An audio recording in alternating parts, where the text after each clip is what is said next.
Chapter 15. Wildboy crouched beside the drain cover, ready to dive back into the sewer at the slightest hint of danger in the street. Somewhere close, a dog barked. Glass broke. A woman screamed. And then silence, except for the sound of his filthy coat dripping onto the greasy cobbles. He reached to help Clarissa up from underground, but she swatted his hand away as she climbed from the drain. They'd been on a move for hours, hacking and retching through the stinking darkness. Only when they'd climbed a drain shaft and seen a sign for Tooley Street did they know they'd reached Southwark, where the hooded man's second victim had lived, Dr. Charles Ignatius Griffin. A thick brown cloud swept along the street. Wildboy remembered fogs like this from when he'd lived at the workhouse. These sickly brews of coal smoke and factory fumes shrouded the riverbank nearly every night, bringing confusion and fear. But as the cloud swirled around them, Wildboy and Clarissa grinned. Thanks to the fog, the streets were empty, for now. As they looked at each other, their smiles turned into laughs that echoed around the thick fumes.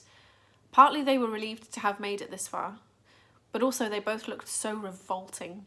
Brown slime dripped from Clarissa's hair. It was all over Wildboy too, sliding down his coat and soaking the hair on his face and body. They looked like monsters risen from a swamp. "Over there," Clarissa said. They rushed to a horse trough and dunked their heads in the water, and then tore off their coats, splashed their arms and rubbed their faces. Soaked through, Wildboy shook himself like a dog, spraying mucky water over Clarissa. "Hey!" she cried. She grabbed the trough bucket, about to hurl more water over him, but she froze mid-swing. A curtain of fog parted long enough to see the wall behind the trough. It was covered with posters, each with the same printed announcement. £100 reward for the capture of the Wild Boy of London and the fiend Clarissa Everett.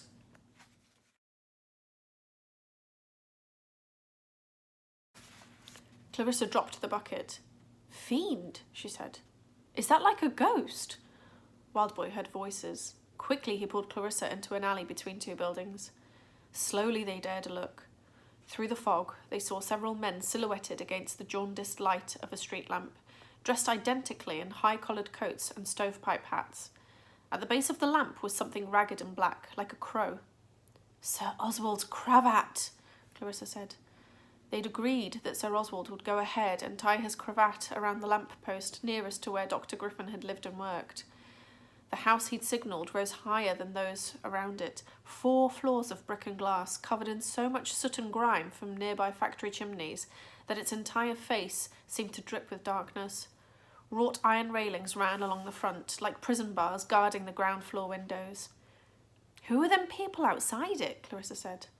"Coppers," Wildboy said, and cursed. They had to get inside that house.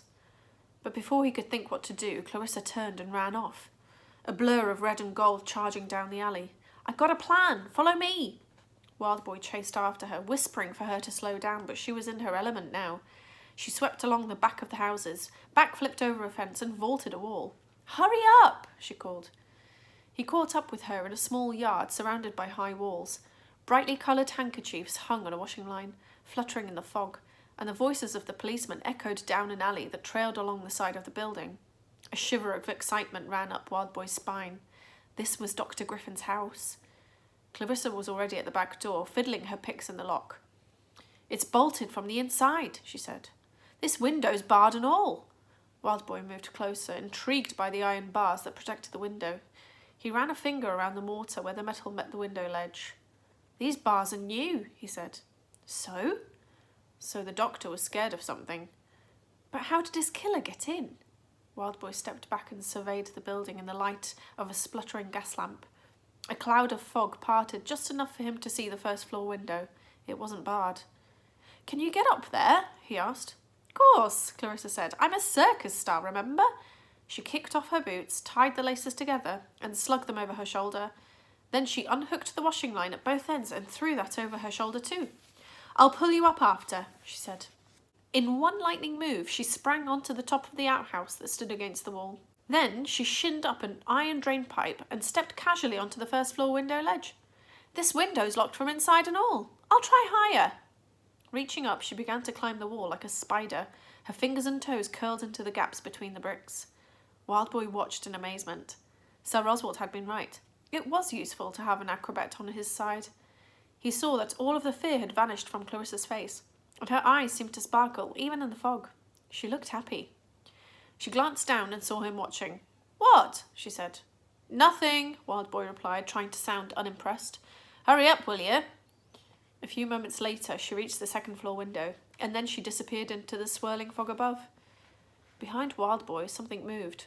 His heart lurched in his chest, and he flinched back, staring around the yard. "Hello?" he said. He felt a touch on his shoulder and jumped in fright, but it was just Clarissa's rope. The end was tied in a loop that brushed the ground, waiting for him to climb on. Quickly he stepped into the loop and clung onto the line, as Clarissa began to yank him up the side of the house. As he rose, he looked down, searching the yard for any other movement, but there was none. The rope scraped over the gutter. "Climb over!" Clarissa yelled. Fighting the pain in his shoulder, Wildboy pulled himself onto a wide ledge that framed a sloping attic roof. Clarissa sat close by, her feet flat against a chimney around which she'd pulled the rope. She was out of breath, but looked pleased with herself. "This is how we do it in the circus," she said, tugging her boots back on. The fog was thinning, offering glimpses along the river, the sleek stone arches of London Bridge in one direction, in the other the grim grey bulk of the Tower of London. The fog was confusing, disorientating. It played tricks with your mind. Clarissa already had her lock picks out as she tried to open a door in the attic roof. She swore, banged a fist against the wood. "This is bolted inside too. This house is like a prison. How could the killer have got in and out?" Wildboy wasn't sure, but he was more and more eager to find out. He sensed that the answer could be the clue they needed to catch the killer. But he couldn't solve it unless they could get inside. Maybe we could crash. With one powerful kick, Clarissa broke open the door. The crash echoed like thunder around the rooftop. "Got it," she said, grinning. Wildboy could hardly believe what she'd done. "Are you crazy? The coppers are down there." He rushed to the edge of the roof, but was relieved to hear the police still chattering in the street below. Clarissa pushed the door.